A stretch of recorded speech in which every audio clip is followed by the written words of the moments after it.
What's going on, everybody? Welcome back to my channel. I'm Philly Shredder. I've got a really exciting announcement to make, and I wanted to do it on video on YouTube here. So you may be familiar with Enkei, the brand for wheels. They make fantastic wheels, and you may know that they sponsored me at the end of last year going into SEMA for the Hoonigan Burnyard. And so I told them when I chat with them that this is the wheel I want. This, in my opinion, is the best wheel they make. It's the most sexy, beautiful, gorgeous. It's very lightweight, it's very strong. Anyway, let's jump right into it. I wanted to announce and reveal these live on air, although this is edited. This is straight from Japan. Mind you, you can't get them easily here in America. The Enkei PF05. So this wheel, like I said, is my favorite wheel they make in the entire lineup. You guys know I'm partial to 5-spoke. I love a concave face and, you know, more of a simple design that is really just classic and classy and, you know, strong and a monoblock wheel. That's my favorite. So these are awesome. And a couple of the cool features about them that I didn't even know about until I started staring into them is they have, you know, lots of different sizes available. But one of the cool things, if you look here, right where the tire belt grabs onto the wheel, you got these little teeth. And so that actually helps prevent them from slipping on the wheel itself. That's good for both track racing and drag racing, maybe even for drifting too, because you know, maybe some of the pros with their really sticky tires will, you know, have a tendency for them to slip. So you'll sometimes see a little paint mark that goes from the wheel to the tire, and so that's how drivers know if that wheel is, or if the tire is moving on the wheel. Another cool thing, these are made with the matte process, which I will be honest, I'm not completely educated on, so I'm gonna actually reach out to Alex at What Monsters Do and Enkei. He's gonna help explain that, so we'll do that in a future video. But I know that that makes them lightweight and strong. Something I do know about wheels though is called cavity back spokes. So if you look here, the spoke design has these cavity backs which both increase strength and reduce weight, which is really nice. You'll always see on all Enkeis, at least the single drill pattern, they have this relief right here, so that's really good if you're using a bolt-on spacer and the lug nuts stick out a little bit past the face of the spacer. That's really convenient. Now you don't have to worry about them running into the wheel or anything like that. And of course it's a standard mount design, it's not a reverse mount. So that's really helpful when you're mounting tires. It helps prevent them from getting scratched up, and it also makes things a little easier. So in the box we also have the center cap and a really nice valve stem. So center cap is a really beautiful design, just snaps right in with a simple snap ring. And this is a metal valve stem. So this is gonna be better than the rubber ones because it's less susceptible to heat. And it also is a little bit stronger, you know, in the event of getting in a collision or an impact. So this is gonna be a bolt-on style. So you're gonna have to make sure you install these correctly, but they bolt on, you take them apart, slide them through the wheel, and they bolt right on, not a big deal. So another exciting announcement I have is with the tire choice. So the sizes I went on these are 18 by 9.5 front with a 0 offset. Fantastic. It's an R-face disc for all you wheel nerds. And the rear, I went with an 18 by 10.5 with a plus 15 offset, which is the lowest offset they offer in the 10.5. And the reason why I went with a little wider wheel is because I got brand new tires to use. So Kenda has now come out with a brand new tire. You guys may remember my video I did comparing the KR20 with the KR20A and the KR20 Street. 3 different kind of designs there. This is the original KR20 that we all know and love. It has been a fantastic tire. Unfortunately, these are no longer shipping to America. So jumping right into the KR20A, which is the tire we now use, this is a 300 tread wear if you get the street model, and it has a little bit less siping, so a little bit more surface area, so it translates to a little bit more grip, but essentially kind of the same tire, the same long-lasting longevity that we love and all that sort of stuff. Now we have a 285. So this is what's new for this year. A 285 35 18. You can see that it's the same 300 tread wear. And so basically it's the same tire as this one, only it's a little wider and a little taller. So why is this going to benefit us? Well, for all of our cars that are competing, it's going to give you a little bit more grip, and it's also going to help with the tire longevity. You know, now that the tire is bigger, it has a more surface area to dissipate that heat.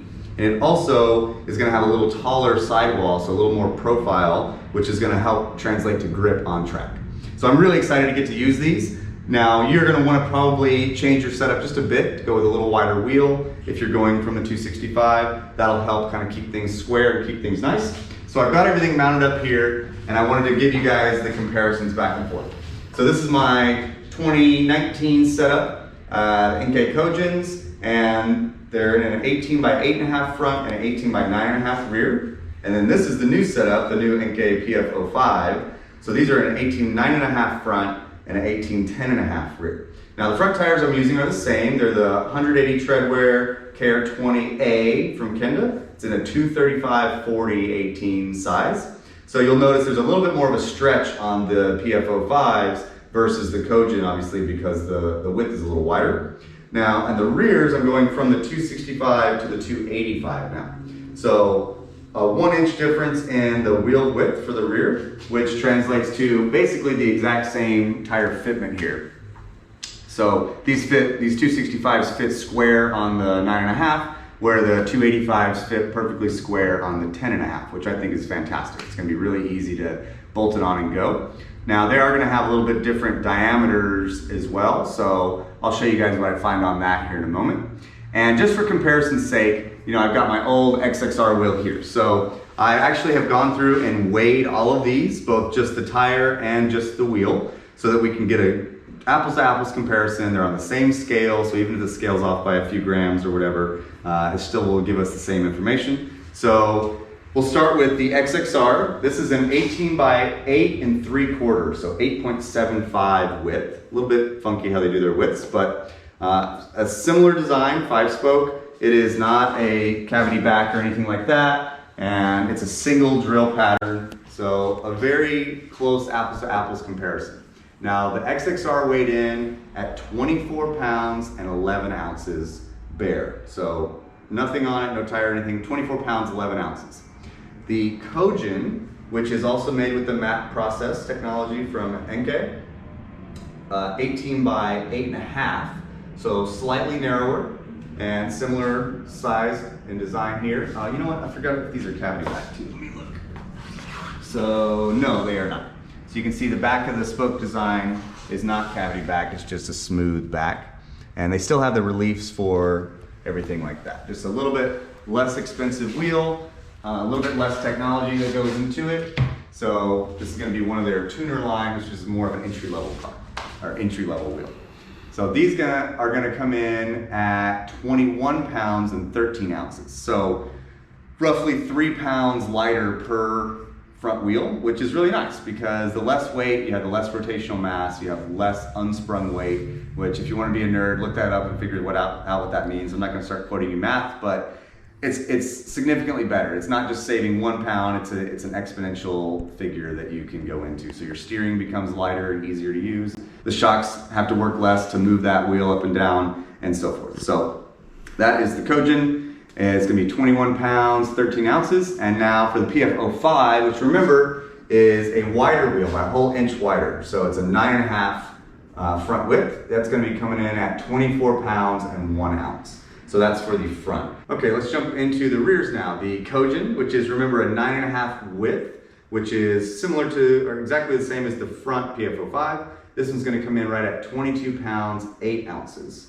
So very lightweight wheel, especially for the money, really good performance wheel. Now the 10.5 PF05, the bare weight on this was 24 pounds, 12 ounces. So what's really nice there is, you know, you can see that as the wheel widths grow, the weight doesn't tremendously grow. So the strength is really all in the face, which means the weight is in the face as well. So basically a pound or so heavier on both of these front to rear with that 1-inch width addition. Now let's talk about the tires. So coming back over here, we've got the old ones, which you may remember have a little bit deeper tread depth, which will equate to more weight, I assume, until we weigh them. And then this one has a little bit shallower tread depth, 265, and then the 285. So the original KR20 is gonna come in right at 29 pounds, just for the tire. Now we move over to the KR20A, same exact size, 265. This one is only gonna weigh 28 pounds and 10 ounces. So just a touch less weight. Not enough to really matter, let's be honest, but a little bit less weight. Now the 285, and this is something that I was surprised about. I figured it would weigh, you know, it's I don't know, 10% bigger, so maybe 10% more. But it is actually coming in right at 29 pounds, 1 ounce. So it's essentially the same exact weight as the older 265s within an ounce, and really just a few ounces heavier than the 265 KR20A. So apples to apples, just a couple ounces heavier. Pretty awesome, honestly, considering that we get a both wider track and, you know, more grip in every direction. So now let's look at them and compare them next to each other. Let's start with the fronts. We've got the 8.5 width. You can see that the 235 fits pretty square on these right here. And you can see it's a pretty square fit. Whereas on the 9.5 now I'm gonna have a slight stretch, okay? Which actually is gonna be nice for me. It's gonna help with the wheel fitment. I'm already running into things with this particular setup on my car. So this is gonna actually help things a little bit, and maybe I'll be able to lower the front a little bit, I hope. And now let's go to the back. Move these out the way. So this is where we're gonna see a more significant difference. As you can see on the 9.5 inch Kojin with the 265 and versus the 10.5 with the 285, quite a bit difference in terms of the width, about 1 inch or so. I'll get an exact measurement here. But other than that, it's actually gonna have a larger overall outside diameter. So I'll get a measurement on that as well.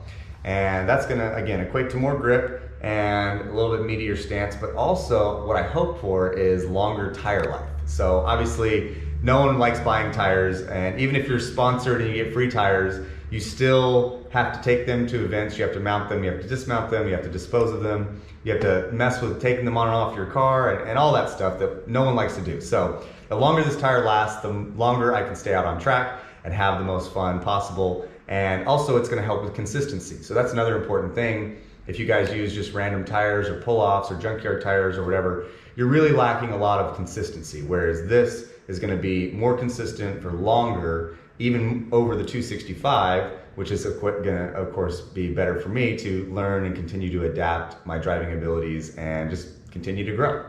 So let's go check out how tall they are and compare them against each other. Okay, so to measure the overall height here, we've got a really simple setup. Now you can go onto online calculators and stuff and they can tell you the approximate height, but you know, there's a lot of differences between manufacturers, so it's not an exact science. So I'd prefer to just do the tire mounted on the wheel and then actually mark it and measure it myself. So the way I'm gonna do this, I've got a piece of painter's tape. I'm gonna go right to the middle of the wheel, and then I'm just gonna put a straight edge across the tread of the tire.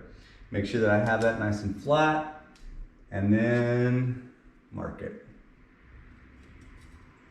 Okay, so there's my mark for my 265. And now let's pull in the 285. All right, put the 285 over here. Make sure it's right in the middle.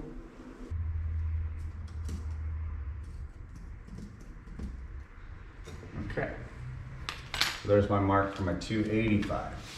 So you guys can see that they're really not that much different, which is good. A small upgrade will be nice. We're talking about a 1/2 inch, or for everyone across the pond, just over about 1.4, 1.3 centimeters. So it's pretty good. Now remember, it's not just the height that you're gonna gain, it's gonna be the contact patch itself. So especially on an 18-inch tire, the grip not only comes from the width, but it also comes from the overall contact patch, which grows as you increase the diameter. So that's actually what is helping us more so than just the width, is that, you know, we've got a little bit more contact patch this way, and then we've got quite a bit more this way. I don't want to put a quote on how much percent, I don't know, but it is bigger, you know. So the larger you go, both diameter and width, the more rubber is touching the ground, which equates to more grip. And again, because it's a bigger tire, it's also got more rubber to help dissipate that heat and pull that heat. And heat is what kills tires. You may have heard me say that a million times. So the less heat we can, you know, get in these, or the quicker we can cool them off, the better this thing is gonna last. Okay, so that's it, just real simple. I'm gonna keep it short and sweet. Hopefully this video ends up being under 10 minutes or whatever, but I appreciate you guys following along. I'm really looking forward to this year. It's gonna be an awesome year at Lone Star Drift. Thank you again to Enkei for supporting me this season and providing me with amazing wheels. And thank you to Kenda for continuing to support me and continuing to develop products for what we're looking for and listening to us. You know, as a driver that is involved with a brand like Kenda and able to tell them, hey, this is what I want, and then in a year or so it happens, that's unbelievable. So I really appreciate that. And I encourage everyone at home to support the companies that support what you love, your passion, whatever it is. Support them back. So if you guys like what Kenda's doing, buy some Kendas. If you like what Enkei's doing, buy some Enkeis. And other than that, just have fun and we'll keep on shredding.